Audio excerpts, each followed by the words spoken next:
Good afternoon. My name is Denny Brennan, and I'm the Executive Director of the Massachusetts Health Data Consortium, and I want to welcome you to today's webinar with ClosedLoop AI on AI equals ROI, how artificial intelligence can deliver tangible return on investment.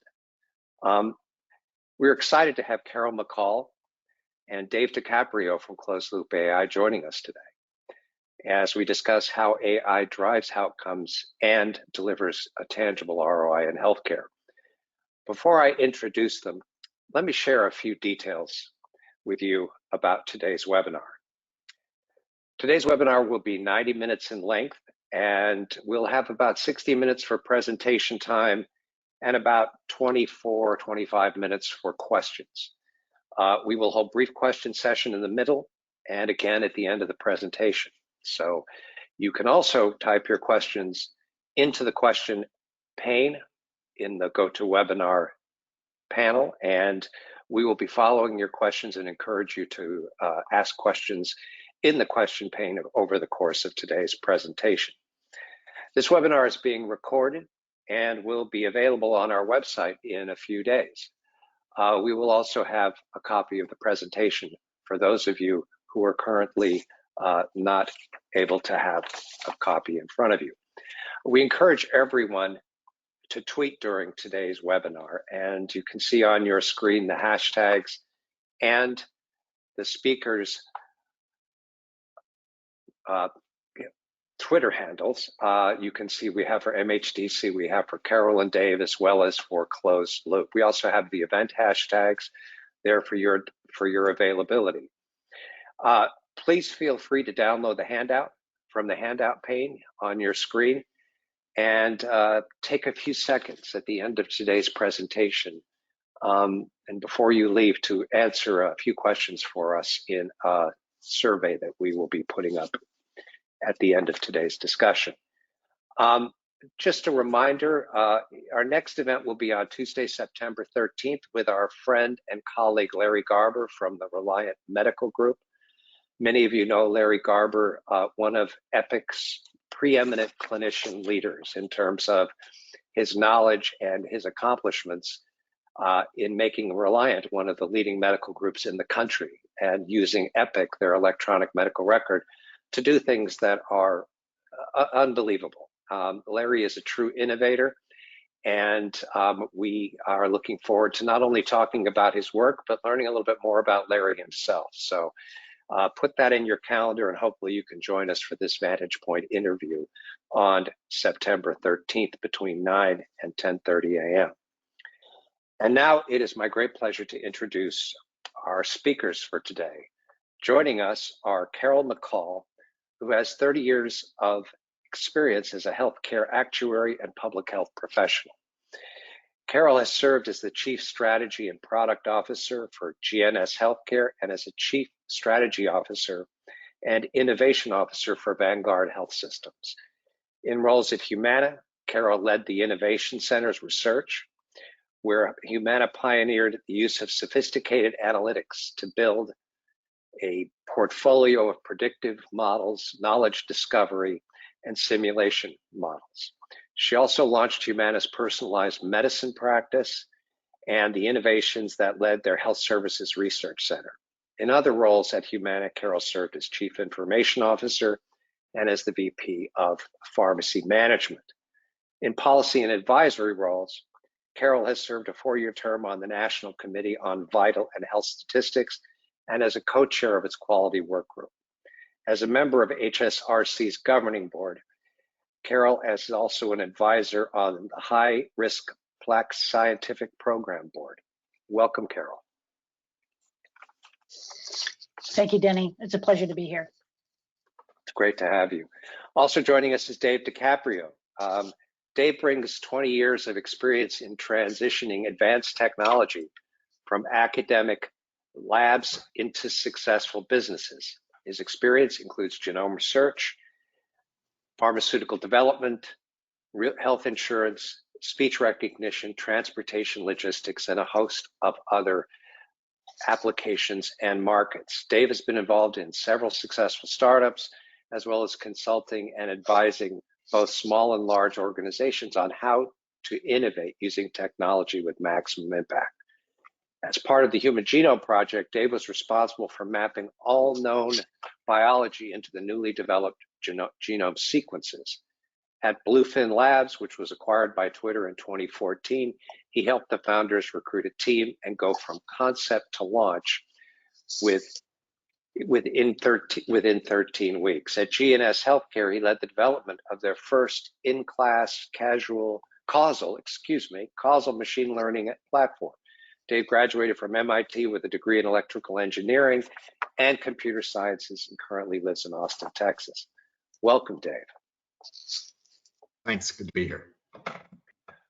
Okay, we have a lot to cover today, and I'm just about to turn this over to our speakers, but I would also like to acknowledge that ClosedLoop AI has been named a finalist in AWS's Healthcare Accelerator, and I want to convey our congratulations to you on that honor. And with that, I'll turn over the presentation to our speakers. All right, thanks, Denny. We're really excited to be here today. So to get things started, I'm just going to outline what we're going to be chatting about. So we're going to start by highlighting, if you go back one slide, we're going to start by highlighting why now. And new tech has to do more than just be shiny, right? It has to solve real problems. And so we're going to take a look at some of those and why AI matters.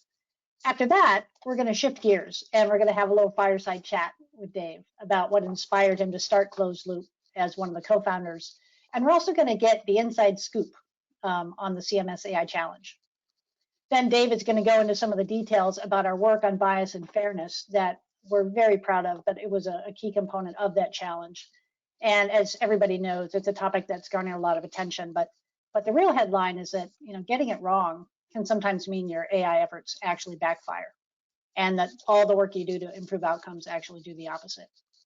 Then we're going to turn our attention to some real world results and walk through examples of 2 common use cases. And Dave and I are going to highlight how we work with customers to identify key leverage points and use explainability to enhance ROI. And then we're going to finish with the topics that's equally critical to producing tangible ROI and using data to learn what programs actually work for whom. So let's get started. And so you'll see if we go to slide 7, let's talk a little bit about the state of healthcare. And I would say that if ever an industry needed AI's capacity to create some deep transformation, healthcare would be it. Healthcare organizations, or HCOs, they face forces severe enough that some of them may actually only yield, when AI is actually brought to bear. So on one side, we have the irresistible force, and that it's more than one thing.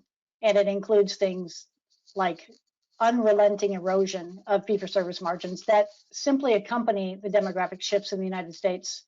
We have lagging digital transformation and inefficiencies and looming workforce shortages that are particularly affecting hospital systems. We also have the consumerization of healthcare and its attendant effects on the expectations and loyalties of consumers who are also patients. Expectations rise, and healthcare, it will need to keep up. There's also here come the platform dynamics. So delivery systems are facing unprecedented disruptions and new competitors from organizations they're really entering healthcare for the first time. And last but not least, we have a lot of acceleration on value-based contracts that are paying for outcomes as opposed to the delivery of care. Meeting this irresistible force, we have the immovable economic object. And so here in the United States, we spent nearly $4 trillion in 2019 on healthcare, 25% of which is determined to have been wasted, which means it didn't produce a better outcome for anybody. And all of this is actually building into a crisis of access, affordability, and equity. And we can see that in comments that are made about the Medicare Trust Fund and how close it's becoming to being exhausted, which is the nearest it's been in half a century. The number of uninsureds in America is on the rise again. Affordability is eroding. They've got half of adults that delay or avoid care because of cost. And COVID, if it did nothing else, it really ripped a lid off of already unacceptable levels of health disparities. And so ultimately, something's got to give. And so the hope is that value-based care's alternate payment models are going to help solve some of these issues. But if we go to the next slide, what you'll see is that, by themselves, alternate payment models, they're just not going to be enough. Getting paid for better outcomes is only going to work if you can actually achieve good outcomes with much greater certainty. And it's going to demand more than focusing on just high-cost patients or narrowing in on certain conditions. But before it's a set of programs, it's actually, first and foremost, a paradigm shift, something that's fundamentally different from, a fee-for-service mindset. And so what it requires really is that it demands that we acquire the ability to do certain things systematically. And one of them is to prioritize improving outcomes. And not just that it wasn't important, it needs to be important, it really needs to be a strategic centerpiece. We have to learn to proactively identify and engage individuals to promote health and reduce costs. But we also have to learn to partner as part of a broader health system where we have to exchange and share information while we're actually continuing to compete. And because all of these capabilities weren't central to success in fee-for-service world, all of these things they're almost always going to be new capabilities that we have to build. And building them has often meant mastering new competencies. And while they may be new, they're also quickly becoming the new table stakes. So let's take a look at them. And let's move to slide 8. What you can see here is one of them is that an early and high priority focus is going to be patient engagement and the management of chronic conditions. And it makes perfect sense because 75% of healthcare costs are actually go to treat these chronic illnesses, many of which are deeply connected to patient behavior. 31% of costs are directly linked to behaviorally affected conditions, and 70% are strongly influenced by behaviors. I mean, even poor medication adherence alone costs more than 300 billion annually. But I think experts agree that the key to all of this is patient engagement. And it's so crucial to improving outcomes that at one point it was called the blockbuster drug of the 21st century. But it's also been shown that it's actually worth it. So patients that are not engaged, that have the lowest levels, and this is after adjusting for illness burden and degree of illness. Low engagement costs anywhere from 8 to 21% more for patients who were actively engaged in managing their own health. But solving this issue and figuring this out, it demands acknowledging the role that patients play in managing their conditions, and it also means acknowledging that patients often need new skills and behaviors. And so in this new world, the psychology becomes as important as biology. And so the question is, where do you start? What's fascinating is that despite all the work, and there is evidence to say that interventions of a certain kind, focused on skill development, problem solving, peer support, social environment, and tailoring that, to where a person, is beginning. What's surprising is that there still isn't a gold standard for what is the most effective.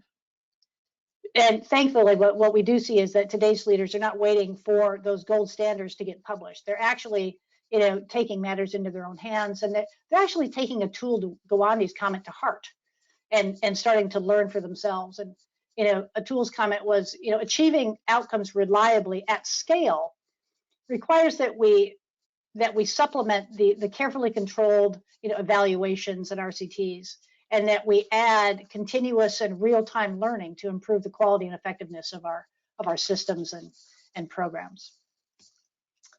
If we go to the next slide, what we'll see is that accomplishing this means reimagining primary care. And after a decade of being kind of gatekeepers, primary care is really seen as the fulcrum to all of this and to driving better value and better outcomes. And so there's been dramatic change in recent years with companies like, ChenMed, and this slide says Iora Health, which is now One Medical, which has also been acquired. Change is happening fast. These companies come with a different vision for primary care. It's very kind of consumer-centric, very team-based, focused on engagement, and a dramatically larger amount of time is spent with these patients, sometimes, tenfold, from a fee-for-service environment. But, the paybacks are worth it. Some companies are seeing dramatically fewer hospitalizations, as much as 40% fewer in ER visits. And all of that is going to translate into, better outcomes, lower costs, and a better quality of care. But that's really not the only thing. There's also the here comes retail dynamic with with everybody from CVS, Walgreens, Walmart, Amazon, all making big, big investments, in putting a footprint out there and changing and reimagining how primary care is available and where. And then there's the whole beyond brick and mortar dynamic. And this is where the traditional primary care experience is literally being disrupted across a number of core functions. And it's almost like unbundling family practice. So what you see here is just part of the constellation along those bubbles at the bottom. These are just a few of the companies that are working hard across these areas to rethink primary care. If you go to slide 10, there's another key to success. And it's learning to address the social determinants of health, which are well understood to be pervasive, persistent, and expensive. So much so that there was a wonderful study done that showed that between 2003 and 2006, literally 1/3 of the care for US minorities were the result of disparities. And the cost of that exceeded 1.2 trillion. And that was 2 decades ago. And despite ACA, what HRQ showed was that these disparities have barely changed in 10 years, although I'm sure their costs have gone up. The goal, and the good news, is that addressing this is gaining a lot more attention. And so healthcare organizations are beginning to work on addressing non-medical needs, things like transportation, food insecurity, and community-based organizations are emerging that systematically connect people to those social services. It's also vital that the payment models are also starting to change and adding measures to risk adjustment that appropriately begin to try to appropriately adjust for these higher levels of risk and cost. But the barrier, and there is a barrier to this growing interest, is that the evidence gaps here are even more substantial than they are in population health. And there's a lot more evidence that we need about what SDOH interventions are the most effective. Again, the silver lining is that practitioners are learning to create the evidence that they need and are adopting learning evaluation approaches and frameworks so that they can rapidly learn from the data and their own interactions and generate transportable lessons. So these investments are all really exciting, but for them to create tangible returns, they really need to be coupled with the ability to systematically predict and prioritize opportunities to create better outcomes. And that's where AI comes in. So I know that Denny introduced Dave and me, but I'd like to introduce you to Closed Loop. So if we go to the next slide, slide 12, what you'll see is that started 5 years ago, Closed Loop has created healthcare's data science platform. This platform is purpose-built and dedicated to healthcare and life science companies. And the goal is to make it easy and affordable for organizations to use data science to improve quality and reduce costs. And what you see here, we really think of Closed Loop as 2 pillars of technology. And on the left is the technology or the pillar that's a comprehensive data science workbench with a full suite of capabilities that allow data scientists to go end to end. And that means to go from raw data ingestion to ETL and enrichment, model creation, deployment, and ML ops. And it allows data scientists to build new models really quickly, handle messy data, automate a lot of the feature engineering. It has direct and built-in support for the codes and the ontologies and terminologies that are kind of throughout healthcare. It has abilities for enhanced explainability and makes it very, very easy, enable seamless model deployment so that you can actually get the results of your work out into workflows where they actually do the work that they need to. The second, and on the right side, the second is our clinical content. So the platform includes tangible library and pre-built models that allow folks to easily customize common use cases. So it includes a comprehensive and a growing library of nearly 3,000 clinical and SDOH features. And these are used to enhance each model, make each model more easily accurate, explainable, and actionable. So Dave and I are going to give some examples of these later, but the combination of these 2 pillars is key. Not only can data scientists create models quickly, it allows them to experiment with different models and features, output highly explainable results for clinical colleagues, and collaborate with other data scientists by easily sharing the code from one model to the next.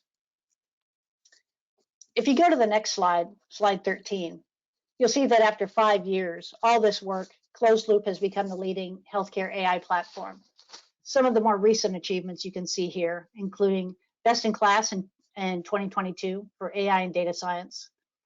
We also won CMS AI Health Outcomes Challenge the year before that, so to build explainable AI that physicians trust. And you can see that we've had a lot of success, 45 million raised so far from capital investors, and we've also built an infrastructure that is high trust and SOC 2 certified. So, and as exciting as these achievements are, I guess what I really love most is that we're creating customer recognized value. So you can see the quote here on the right. This is from Pat Wang, who's president and CEO at Health First. And what you can see here is that our partnership with them, it demonstrates the power of AI to produce meaningful change, not just at patient outcomes, but in their organization's entire AI strategy. And so with that, I think we're going to turn to a question.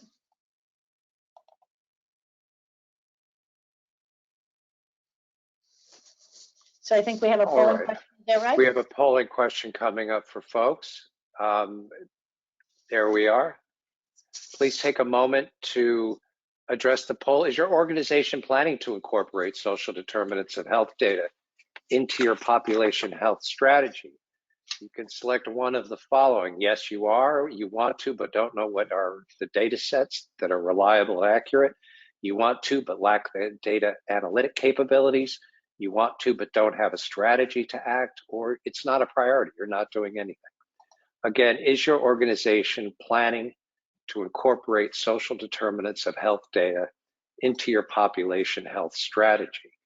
So we're starting to see folks coming into the poll. We're getting good responses. We appreciate everything that people are sharing with us, and we encourage you to continue responding to the poll. Again, is your organization planning to incorporate social determinants of health data into your population health strategy? So with that, I think we can wrap up the poll. It looks like we are achieving a high degree of votes. Let's see. Yep, I think we're good. So here's what we have. 44% of you said yes, you're planning to incorporate social determinants of health data into your population health strategy, with another over 34% saying, or 38% I should say, saying you want to, but you have obstacles to clear. And just about a fifth of you said, no, it's not a priority currently. So we definitely see 80% plus of the organizations represented by our audience members either actively incorporating social determinants of health, or wanting to. So thank you all for your responses to the poll.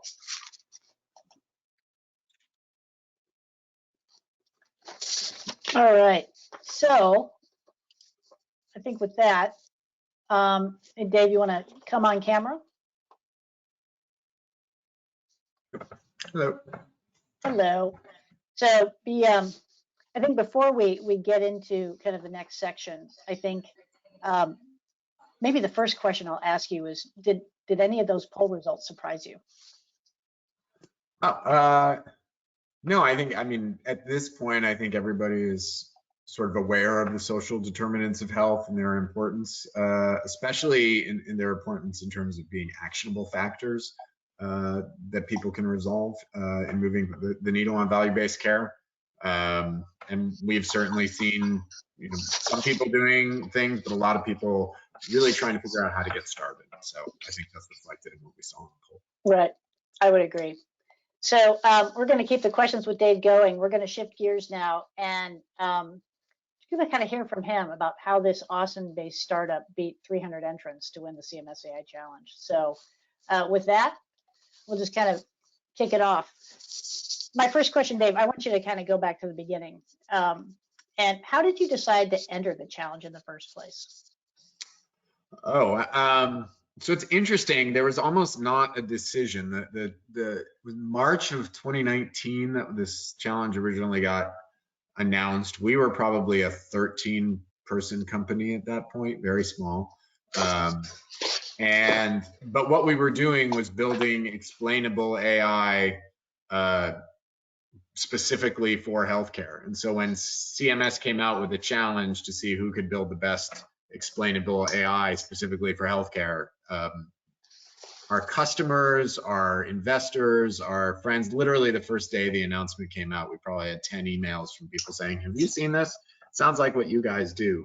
And it was completely aligned with our direction. So, the very first day it was announced, we decided we were going to participate. There wasn't much of a discussion. We both knew we were going to do it. I had always wanted to do one of these challenges. I'd seen Netflix had one like 10 years ago that was kind of the beginning of all this and the X Prizes. But partly every time I had seen one, it was always going to be a distraction from what I was doing. And it felt like, oh, it could be a big distraction. It was great because it wasn't a distraction at all. This was the same thing we did every day, and it was a contest to see who was the best at that. And so we decided that was a good way to throw our hat in the ring and see where we stood among everybody. Yeah, that's great. Was there any kind of most significant moment in the challenge from your perspective? Every part of the challenge had its own significant moments. I think there was at the first stage was moving from 100 was the 300 plus entrants to the 25 that actually really participated in the meat of the actual data science part and model building. So we were very excited initially to sort of make the bar and meet that 25. So that was a pretty significant moment because we were a very small company at that point. And just to be listed next to Geisinger and IBM Watson and Booz Allen and some of these other Jefferson, some of these other organizations was very exciting for us just to be in the list at that point. So that was very exciting. The other moment I always go to is sort of at the very end. There is a moment. One of the things that I had talked to everybody on the team about throughout the project was that when you're doing this kind of thing, your overall effort really, it isn't about the best idea you have over the course of those 2 years. It's about the worst mistake you make over those 2 years. Right. This is true whether you're trying to win a contest or you're trying to get an actual AI system into production in a real world environment. You can do all kinds of great things, but if you don't make sure every detail is handled start to finish, you can destroy a lot of that value very quickly. And so that was a fundamental tenet of how we approach the challenge and how we really approach everything. And it really comes to a head at a moment at the end where we had 24 hours. At the end of the challenge, the way the mechanics of it worked is they had sent us some data and then they would expose a decryption key. We had 24 hours to decrypt this data, run a bunch of predictions on it for 2 million people, and then upload the results to this website. And you really had no visibility into, you got one shot at it. So at the end, I was sitting there with a file with 2 million IDs and a bunch of numbers and had to determine, when really not a lot of ways to check it. And you sort of had to trust that everything you had done up till that point was going to get you the best result possible. And so, and there's an actual moment where I have to hit send on the button and send it all to go. And so that was kind of always the defining moment for me, making that final decision that we had done everything we could do to make this the best possible. That part is very different than the real world. In the real world, when you make predictions, you can vet them, you can see Right. results, make sure things make sense. You can do a lot more to validate what you're doing than you have to in this kind of challenge situation. Right. Kind of a high wire act. Yeah. So, we talk about, the CMS wanted AI that physicians could trust. So talk about the focus on explainability and how we decided, how did you know what to create?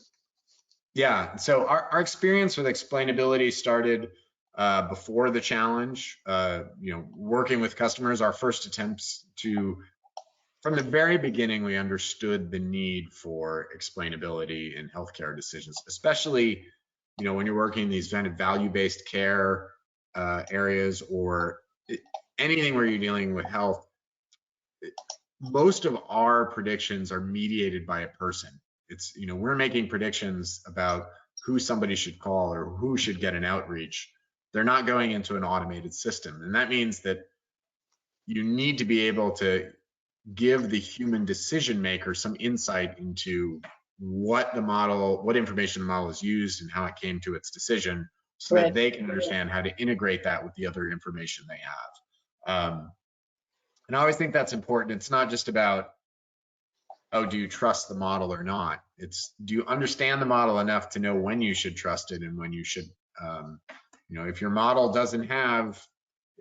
has data that's a week delayed, and something that's happened in the last week that affects the output, you should be using that information as a clinician, not just trusting the model. These are all important things. So we had experience with explainability, and we had worked to develop some explainability techniques that build on a lot of there's a lot of great research on explainability, and we built on top of that, but really focused on the user interface part of it, and how do you actually take these mathematical algorithms to produce explainability scores and turn those into a simple interface that people can understand and can effectively use to make decisions. So we've done prior work, and really we did a lot of testing as part of the contest. We're a software company. We were sort of built with software company DNA, and sort of putting things in front of we got a lot of doctors, a lot of nurses, a lot of care managers, all kinds of clinicians. We put many versions of all of these things in front of them, and we tested all of them. We tested whether people understood. Did they know what the recommended action was that we were recommending? Did they understand where that person was relative to their baseline? And we tested. We would show people example interfaces, all anonymized, of course. And then ask them questions to determine how much they understood and agreed with what they saw, and then we just kept iterating to try to improve those areas where we. I think that was a part of it. Having been involved in that work, I think for me, I knew that we were onto something, that we were on the right track when I saw the conversations that they were having shift, and that they actually saw that the information we were presenting was starting to tell a story.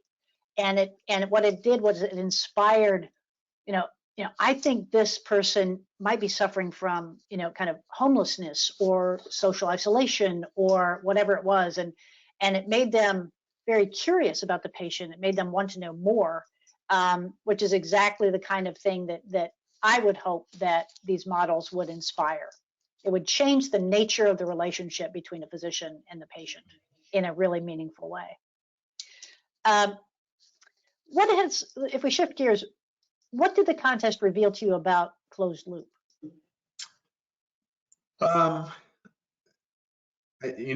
Besides the obvious, I think at the start we were not really sure where we stood among. There were a lot of people in this space. There's been a lot of big names doing healthcare. There was IBM Watson Health advertising on TV, and so at the start there was an issue of, do we have any business doing this at all? Now, I had a background in the space, as did you and many others, so we thought we knew what we were doing, but it's very different to have a very tangible yardstick you're all being measured against. So one of the things we realized is, we did belong.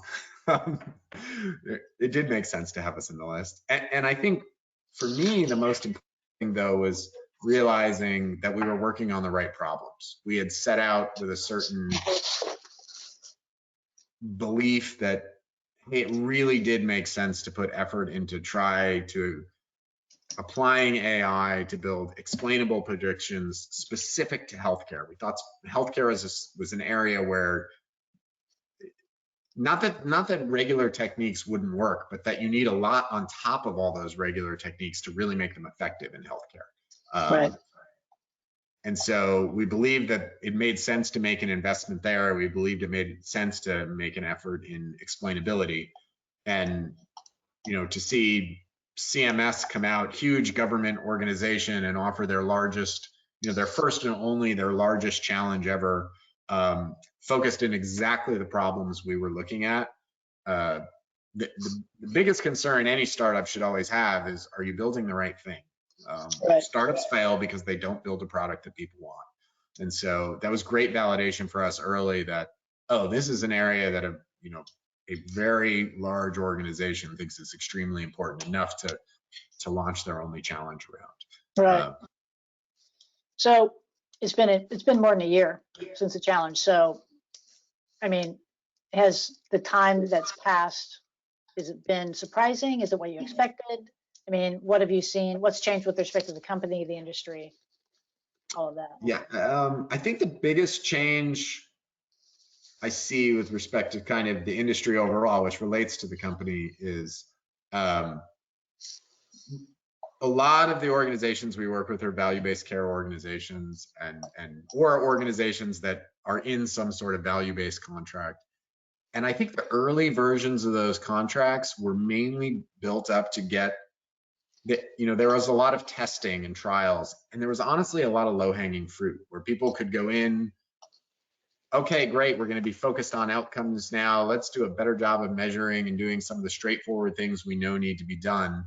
And for a long time, that was enough to win in value-based care. And that was enough to get your reimbursements and stay ahead of the curve. But what's happened is, as time goes on, the baseline keeps resetting. As everybody starts having picked that low-hanging fruit, you got to move up the tree a little bit in order to do well. And so I think the big thing is we're seeing is that, hey, I need to get very good at AI and data and analytics and being predictive in order to understand health outcomes has gone from something that would be nice to have someday to an essential competitive element today. Because just kind of cleaning up the obvious failures is no longer good enough to perform well in a value-based contract. You actually have to start really driving down the cost of care in new and innovative ways. And if you don't know who to focus on and what to focus on with those people, you have no chance at doing that. And so the big difference, I'd say, is really seeing kind of these technologies move from, hey, these would be nice to have, to, oh, I can't win in my value-based contract without having this in place. And so we've seen that in the demand in the market. Right. Okay. So with that, I want us to shift gears a little bit. And so if you could go to slide 16. All right. So what we're going to do now, the last question I have for Dave, he's actually going to answer in the form of slides. And because the last round of the challenge, it placed a huge emphasis on bias and fairness. And so rather than chat about it, it's important enough that we want to take an opportunity to share some of that work with you. So take it away, Dave. Great. Yeah. As Carol mentioned, the challenge, it had three main focuses. The first was accuracy. The second was explainability. And then the third one was algorithmic bias and fairness. And so if you go to slide 17, I'm going to explain what kind of the importance of this. And before I start, I want to explain this issue of algorithmic bias. There is no sidelines in this issue. You're either sort of working to improve health disparities using algorithms with this, or you are making them worse. And this is a really important point. There's been a fair amount of research that there are biases built into many of these algorithms if you don't control for them. And that's reflective of the bias that's just present in the health system as a whole. Anytime you have a system that's learning from past data, if there are disparities in the past data, those are going to be reflected in any systems that are built. So I think the first thing to realize is that if you are taking AI systems and actually putting them in production, and you're actually making decisions, distributing resources, targeting performance dollars to different organizations based on these systems, you have to be explicitly accounting for bias, or you are almost certainly exacerbating the problem rather than making it better. And then we'll have some examples of that later. But I've sort of started talking about algorithmic bias and fairness. Let me on slide 18, I can walk through some of the specific problems that we see. So bias can come in a bunch of different ways. One of them is just sort of the way the problem is set up. Often we don't have the exact data that you're interested in predicting. So a very common example of this was sort of using arrests as a proxy for crime. So the number of arrests in a given area are certainly correlated to the crime rate in that area. Higher crime rates often have higher arrests, but it's not the only only explainer. You know, police presence is also a factor in arrests. So the areas that are more heavily policed tend to get more arrests. If you don't account for that, you'll just think that wherever you put police is where most of the crime is. And there's certainly a cause and effect, and I don't want to pretend that this is simple to tease out, but there is an effect there that has to be accounted for that makes these problems tricky. And we'll talk about that, how that happens specifically in healthcare on the next slide. But other areas that can come in is, again, as I mentioned, your training data, if there are biases in the historical system that generated the data you're learning from, a basic tool will replicate those biases. So, you know, Amazon had a very famous example where they had some biases towards male engineers in their recruiting process. And then when they trained AI tools, those tools picked up and learned the same biases that were present in the manual process that existed before. And they had to be explicitly corrected for. And then there's sort of the more obvious ways that models can get biased, which is sort of by explicitly including certain features or variables within the model that you're not in, that can make them biased. Obviously, and these can be in some ways the easiest to find. You know, if you're trying to build a model to figure out how much to charge people for health insurance, you can't put race in that model as an explicit variable. That's actually illegal to do that. And these things are, of course, highly regulated, but that's an egregious example of where you need to exclude those variables. But also these techniques are very good, and they will often pick up proxies for gender or race. And so even if you exclude all the variables that you don't want it to be biased on, the model can still learn those biases through indirect ways. There's some interesting things on resume reading, for example, where just the language that men and women tend to use, the word choice they have is differentiable. And so even if you remove the name from a resume, you can often tell whether it's a male or female just by examining the wording choices in there. It's obviously better than sort of explicitly working on gender or explicitly using the name, but those things are present. And so you can see why some of these things make it very hard to eradicate bias and makes it very easy to sort of miss sources of bias. In order to sort of deal with that, I think it's important to have a solid framework for how you think about bias and fairness. And on slide 19, I'll present the way we think about it. So this is a framework that was originally developed by Paulus and Kent, actually David Kent's at Tufts University, and we saw this work and really liked it and really have made that the basis for how we look at bias and fairness. The first thing I want to do is separate bias and fairness. So I talk about bias on the left and fairness on the right. At a high level, bias is really a more of a technical concept.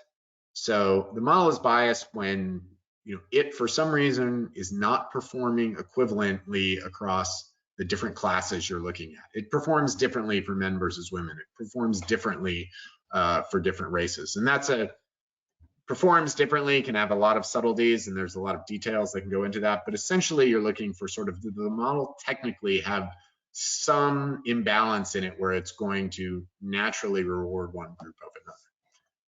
Fairness is a different concept that really has a non-technical bias. Fairness is ultimately an ethical concern, and it really requires you to understand how a model is being used.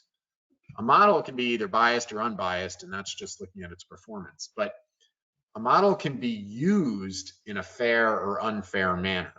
Models themselves are not sort of fair or unfair. It's, you know, you can take a model and use it to reduce health disparities, or you can use it to increase health disparities, and it could be the same model. You know, just to give a tangible example of that, if you had a model that predicted emergency department utilization, and there are racial differences in emergency department utilization rates, if you use that model to price health insurance, that's clearly an unethical and unfair use of that model, and that's of course illegal. But that same model, if you used it to target educational outreach to people who don't effectively use the healthcare system in order to teach them about maybe their primary care physician, or to help them gain trust in the healthcare system, which is often an underlying factor in these racial differences, then that very same model, which would be illegal, which would be unfair for pricing health insurance, could be very, you know, it would be sort of unfair to make that model race unaware. And so fairness is really an ethical concern. You shouldn't look to your data scientist or analytics team to evaluate the fairness of your model. You have to look at how it's being used and what the overall effects of using that model are on health disparities. And I'll walk through some of the different portions of how we look at bias and fairness on the next few slides, get a little bit more technical. So slide 20, I cover bias. So I've talked about the separation between bias and fairness. We use several techniques to look at bias. One of the sort of very standard ones, and that's very important, was first shown by Obermeyer in 2019. And this was on a model from Optum that it was using cost as a proxy for health status. So it assumed that people who had more expensive healthcare costs were sicker. And that, of course, there's a correlation there. Sicker people generally have higher healthcare costs, but it's not the only factor affecting costs. The kind of hospital you go to, where you live dictates what kind of hospital you go to, which has a big effect on cost. There are regional differences in cost. And so what Kent did is they took this model that used cost as a proxy, and it was predicting future healthcare costs. And it's important that this model was used to allocate resources for additional resources to help people. And so the model was used to enroll people in care management and give them extra resources. So people that have higher predicted costs, they essentially got care management and they got extra resources.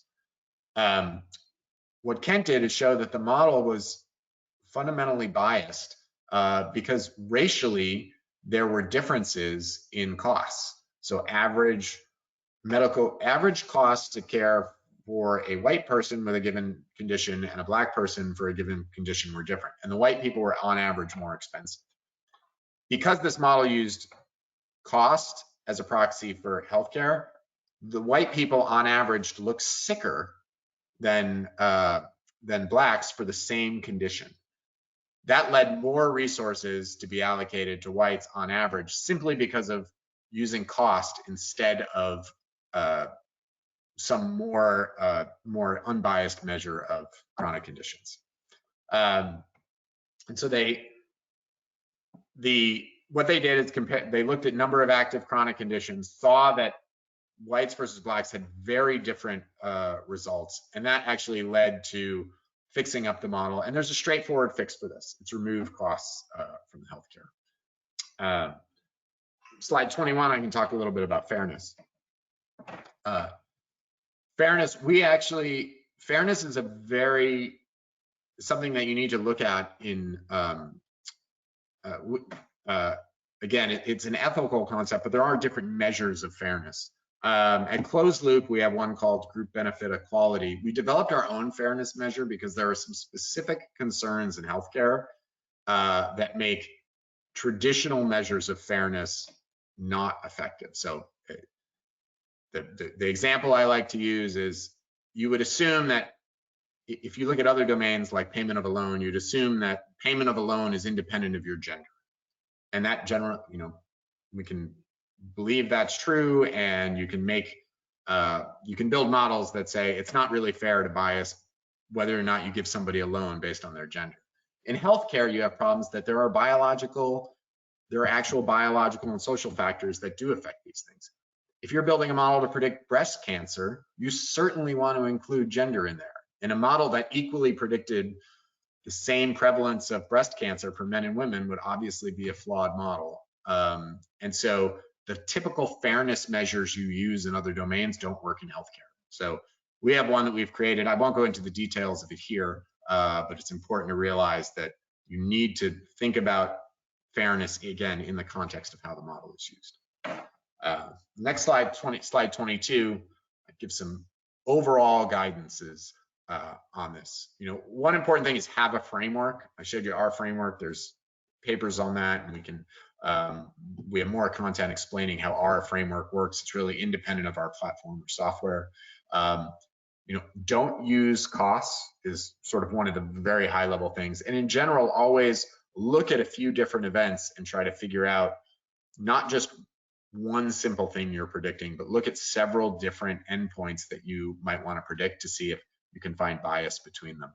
And then always look at explainability. Understanding why your models are doing what they're doing is very important. And so if you don't have insight, if you're using a technique that doesn't give you insight into the underlying drivers for your results, then you're going to want to shift to something that gives you a little bit more insight so you can do it. You can get a better estimate. And then finally, measure bias and fairness separately.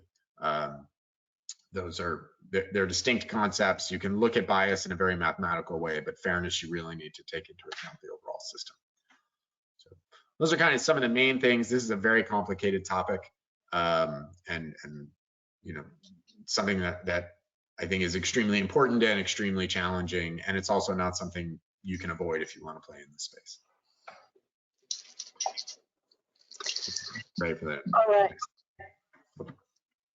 So if we go to the next slide, I think there's another polling question coming. There is another polling question. Thank you, Carol and Dave, for thank you for a very, very interesting discussion. Our polling question is, does your organization have processes to identify and address algorithmic bias? Your choices are yes, you do. You want to, but your algorithms lack transparency. You want to, but you don't have the right resources. No, you don't have the algorithms for decision making. No, it's not a priority. Again, does your organization have processes to identify and address algorithmic bias? Your choices are yes. You want to, but you lack transparent algorithms. You want to, but you don't have the right resources. No, you don't have the algorithms or the rules for decision making. And no, it's not a priority. So we are looking at the votes coming in. Please take time to fill out this quick poll. We're looking forward to getting your responses as we move this forward. And I think with that, we can stop the poll at this point. And let's look at the results. All right, we have 43%, under half, but close to half, saying yes, your organization does have processes to identify and address algorithmic bias. We have a small percentage, less than a tenth, who say you want to, but your algorithms lack transparency. You've got about a little more than a quarter of respondents saying you either want to, but you don't have the right resources, or no, you don't use algorithms or rules for decision making. So we see a fairly significant number of you who say you want to address algorithmic bias, but you lack the resources. And then we have about 35%, over a third of you saying, no, you don't use algorithms or rules for decision making. And no, you don't use it as it's not a priority for your organization. So very interesting findings with more than a third of you saying, no, you don't have processes to identify and address algorithmic bias. And half of you saying you either do, a significant portion, or you want to, but your algorithms aren't transparent. So thank you for that. Why don't we turn back to our presentation and continue our discussion. Let me now turn it to, before we do, questions. We have a number of questions from the audience, and I know we have a fair amount of material to go through. So I'm going to get to one, maybe two questions over the next few minutes. The first question I have, Carol, for you and for Dave is, if my organization is running a risk stratification algorithm that we find out is biased, what should we do? Stop using the algorithm immediately? Or do we keep using it while looking for another option? What do we do in the meantime? Take it away. Yeah, I can take that. I think one of the important things to realize is that there are bias is not a brand new thing. It didn't appear with algorithms. And so the first thing to realize if you realize you have bias is sort of try to get an estimate of whether you are making the problem worse or better, just because no algorithm is perfect. And so trying to understand where the issue is and is that better than your alternative is step one. And the other thing is you can do some quick things in order to sort of mitigate the issues.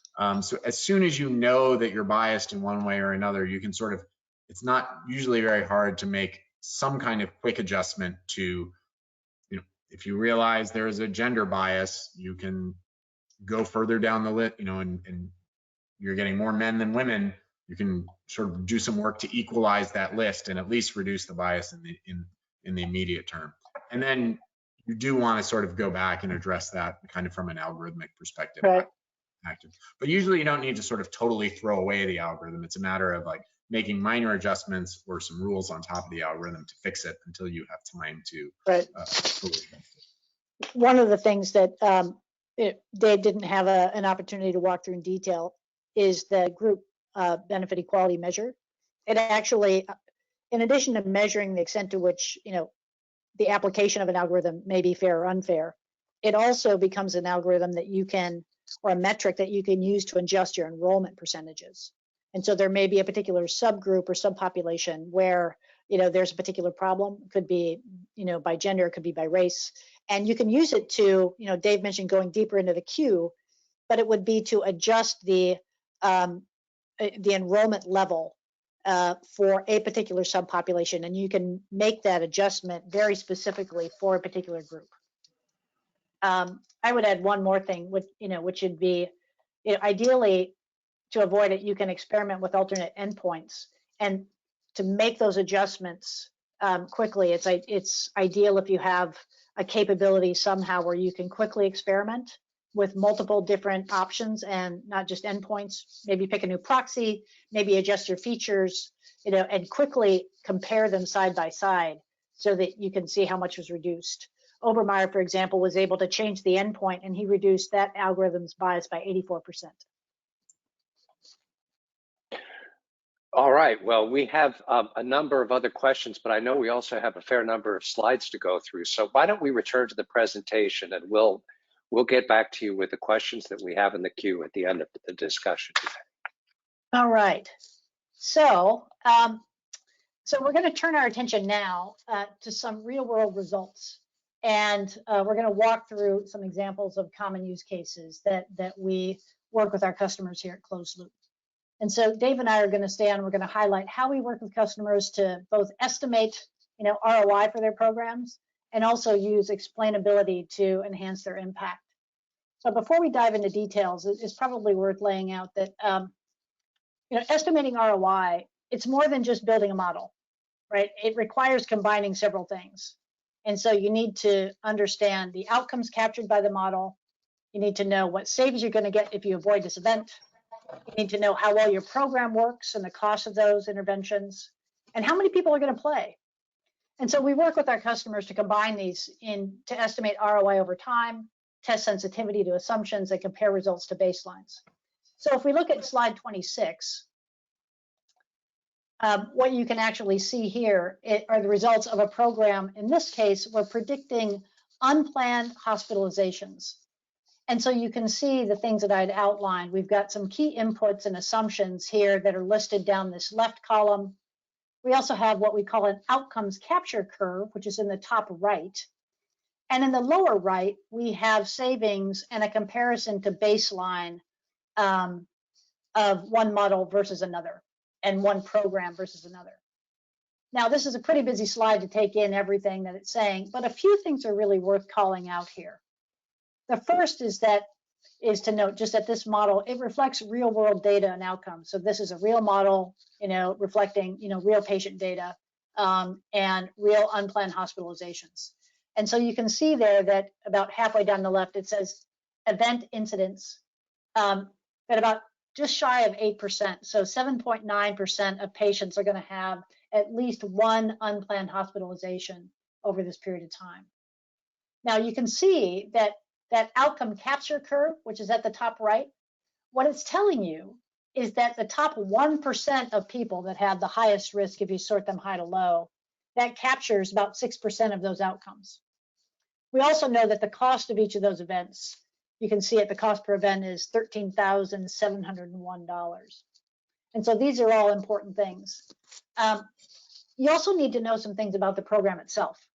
So the program that you see, it says the potential intervention is the impact model. It's focused on community health workers one-on-one that do, care planning and support. This program, it's evidence-based interventions that has demonstrated efficacy. And so in this particular case, you can see that it's not inexpensive. It's a very high touch program. And the actual cost of the intervention is $1,500 per patient. Now, there are some assumptions that are there about, 75% of people are assumed to participate when invited to engage. And the published efficacy on this is 23%. So when all is said and done, what you see are a few things. What you'll see in this bottom left is you're going to see the benefit of accurate models, and that it produces a significant savings over the rules-based baseline. In fact, the baseline has a negative savings. And what it means is that you're not targeting this high cost, high touch intervention to the right people, right? You also see that in this particular case, going after a larger portion of the top risk, if you outreach to say 2% instead of 1 or 3% instead of 2, you do see that you'll capture more of the outcomes. And you'll see that you'll go from capturing 6% to a little over 10 to just shy of 15. What you're going to see is that it still performs better than the baseline, but that ultimately your net savings, it actually reduces the overall ROI. And why that is a combination of several things. It's the combined effects of program costs, which in this case are high, the outcomes capture, and the efficacy of the program. But what it also demonstrates is that when you're trying to create a tangible ROI, what it means is having a firm grasp of not just the model, but of all of these things and how they interact with each other.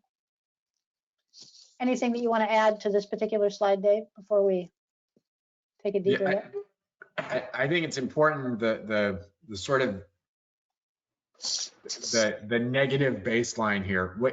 What that is saying is that this is a validated intervention that's been sort of used and published on. It works extremely well, but only if you use it on the right people. And so it's one of the tricky parts here in value-based care is you can have a program that is the right program, but if you're not targeting it to the right people, it will actually not produce any benefit. So you've got to get all these things lined up. Right. And so it's not just that, oh, it's good and it could be better if I had better targeting. It's very often the case, especially for these more expensive ones that tend to work that can have a real impact, that it's not that it's good and it could be better, it's that it will only work if you target it to the right people, which makes sense. You know, an intervention that's ineffective for somebody is always going to be a waste. Right. So we're going to shift gears a little bit and move on to slide 27, where we're going to take a look at how our models handle explainability, and a little bit about how that helps program designers tailor their interventions and make them more actionable. So to start, Dave's going to walk through what it is that you're actually looking at.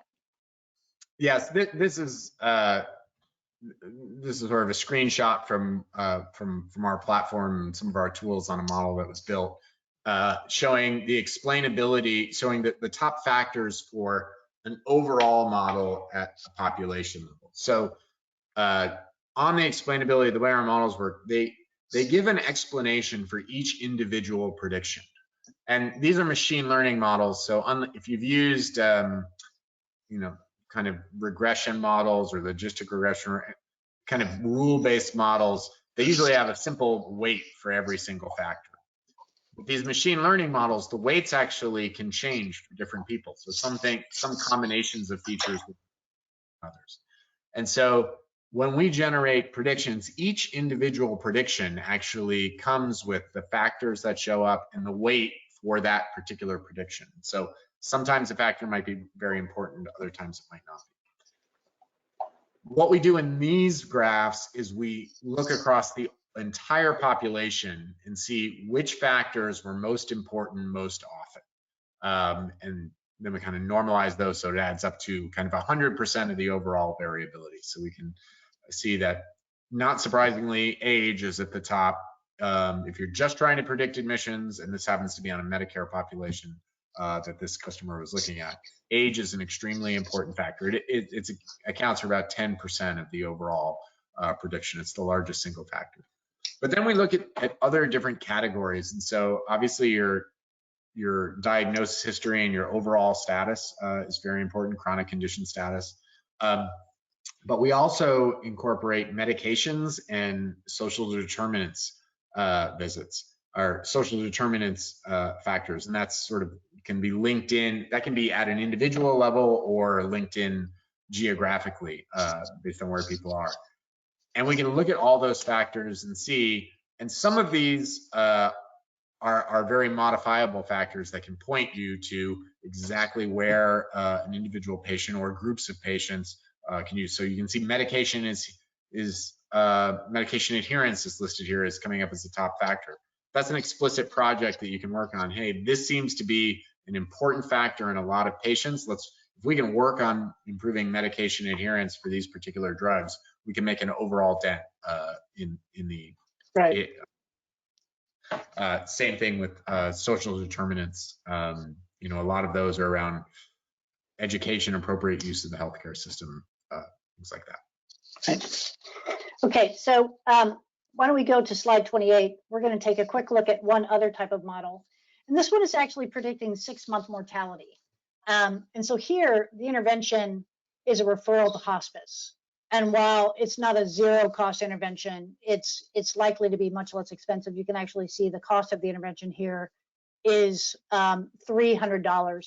And it's assumed that there would be a certain number of conversations that would take place with the patient, perhaps with a psychosocial worker, with a physician, but it's certainly not going to be the nature or the type that you would pursue, like the impact model. A few things are actually notable here, and one of them is the high accuracy of the model, right? So you can see the AUC listed down there at 0.92, but what's really noteworthy is that the outcomes capture curve, the top 1% of the population predicted here captures almost 16% of the outcomes, and the top 3% captures, more than 30%. And so you can see that there's a substantial savings in impact over the baseline.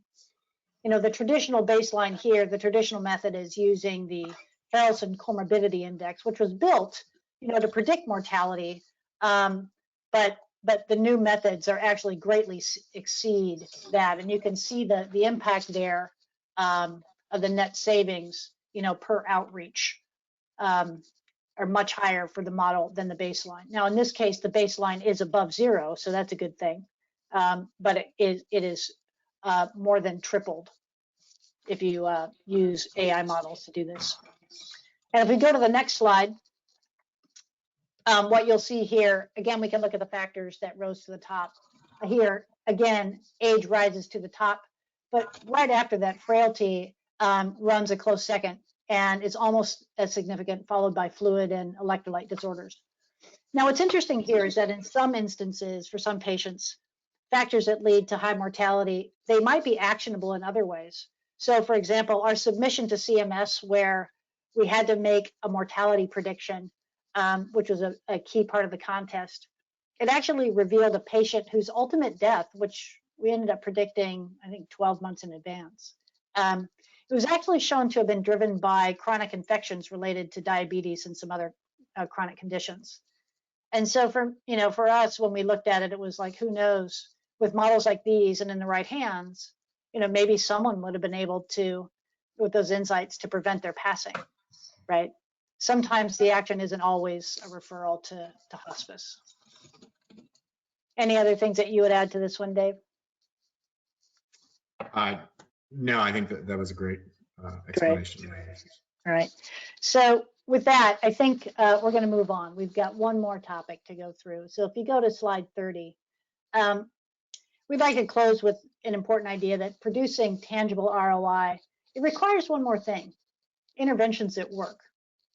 Now, here's the problem, and I think we need to address the elephant in the room, which is that we're not being honest about the fact that the industry still has a tremendous amount to learn about what interventions programs actually work.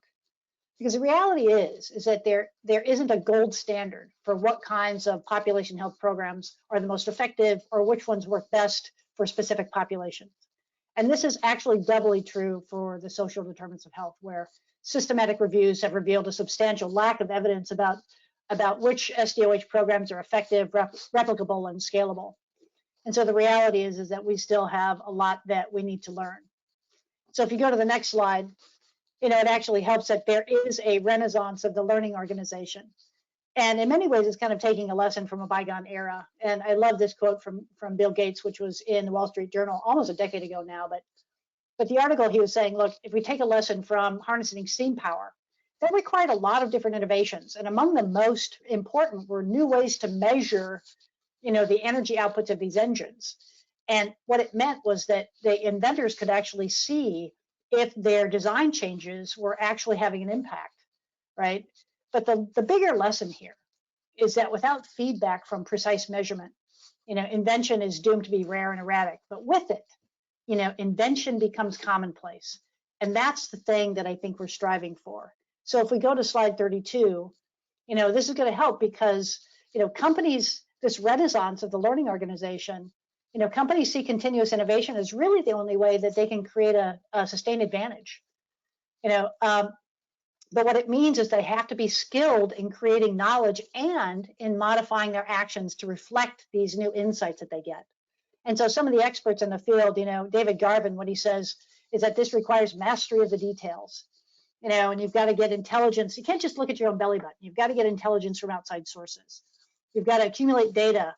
And some of the data comes from the actions that you take and the experiments that you run so that you can actually observe the change. But it also means having a command of the levers that actually shape behavior, whether it's behavior of your organization or in this case, maybe the behavior of patients. James Surowiecki, who was also wrote Wisdom of Crowds, had a great article, said, we need to get better at getting better, and that's the goal. But he also has a warning, and it says that, what may seem overly sophisticated today is actually soon going to be essential to stay in the game. So having the capabilities to learn and to become a learning organization, that too will become table stakes. But, Michael Porter put it well in his work on healthcare. And he said, getting better begins with measurement. And he also said that, healthcare remains poorly measured, that most of the measures that we have are around process or compliance, and that it's rare that we measure actual outcomes. But rigorous measurement of value, outcomes and cost, that what he would say is probably the single most important step to improving healthcare. And so if you go to slide 33, what we're really talking about is learning health systems. The IOM has a big fancy definition, but I like this one better. It's simpler to understand. Health systems are learning when they acquire the ability to continuously, routinely, and efficiently study them and improve themselves. And what that means is that you'll see 5 observable characteristics, and then you'll know that you're on your way to being a learning health system. And the first is that circumstances, actions, outcomes, they're all available as data, right? So everything should be captured and stored in a governed way. The knowledge that is created is immediately available. You don't have these long sweeping arcs of evidence. Improvement is continuous due to ongoing learning, and that there is a socio-technical infrastructure that makes that routine, so it's not rare. And the activities that it enables are embraced within a professional culture of practice. In other words, it becomes who you are and what you do. And so if we go to slide 34, let's go back to AI. And let's talk about what AI, again, what it is, because it's more than a model. And producing a tangible ROI means using data science really to create precision health intelligence. And what this is, it's really a synthesis of technologies that have been designed to address the specific challenges that healthcare organizations face. And when done well, they help these companies identify, modify, and sustain the initiatives that show themselves as reliably able to promote health. And these are the different things that you see, that they need the ability to absorb new data and improve this contextual awareness of people's health, their motivations, their behaviors, their treatments and services, but also to create new measures that reflect people's responses, experiences, and outcomes. Clearly, we need them to accurately predict, what specific outcomes people are going to have. But we also want them to project the range of ROIs from our potential actions so we know which ones are meaningfully worth our investment. We also want them to help identify and match the right patient with the right intervention that best meet their need and make it easy to integrate these things into our workflows and activities. And we also want to experiment. We have a lot to learn, and so we need technologies that support that and enable us to test and compare different interventions, different innovations, different ways to outreach, and to continuously monitor those so that we can learn which are effective and under what circumstances. We also want to rigorously measure healthcare and the operating costs and calculate all of the potential and realized savings so that we can ultimately make evaluations of what's working for whom so that we can adjust our interventions and regularly re-optimize those so that we're using things that actually have an impact on the pursuit of health and people's outcomes. I'll just close with the fact that today's leaders, they know that this journey to value-based care, it's a long-term commitment. This isn't going to be a once and done. But it begins with value as its destination and is guided by constant measurable improvement and powered by AI and precision health intelligence. Thanks.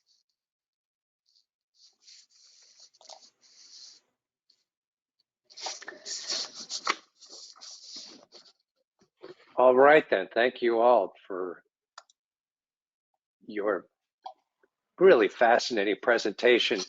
We are going to go directly to questions, and we have a number of questions from our audience, and we have a little over 10 minutes to address them. So let me start with this question for Carol, you, and for Dave. How do you control for different data sources? Do you require the same inputs and formatted data? How do you deal with data that may be shoehorned into a box that doesn't quite fit, such as gender, for example, being forced into male or female? Again, how do you control for these different data sources and the variability in their quality, integrity, et cetera? Do you want to start on that one, Dave? Yeah, I can take it. I think, our first answer to that is don't try to sort of build the master machine learning model and then on one set of data and then try to use it everywhere.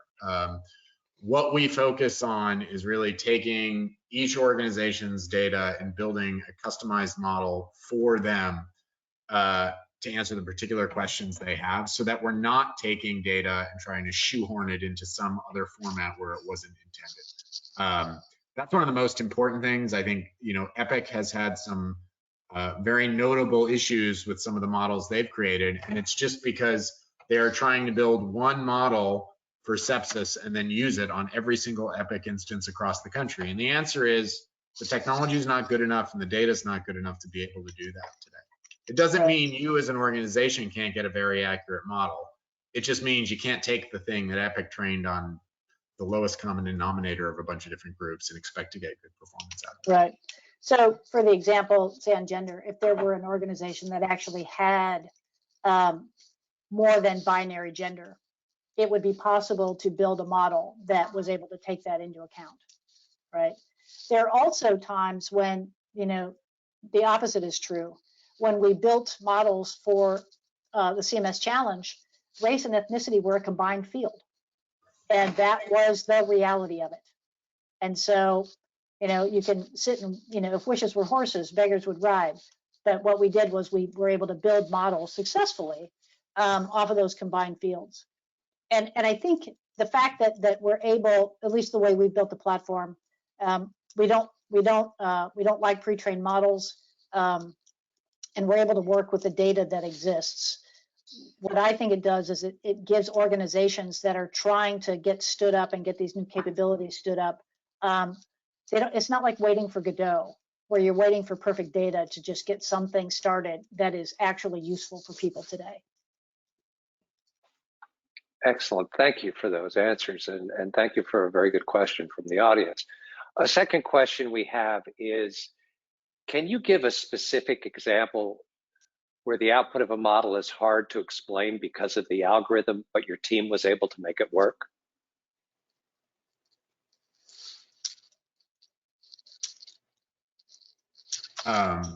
You've done some deep learning models, Dave. Yeah,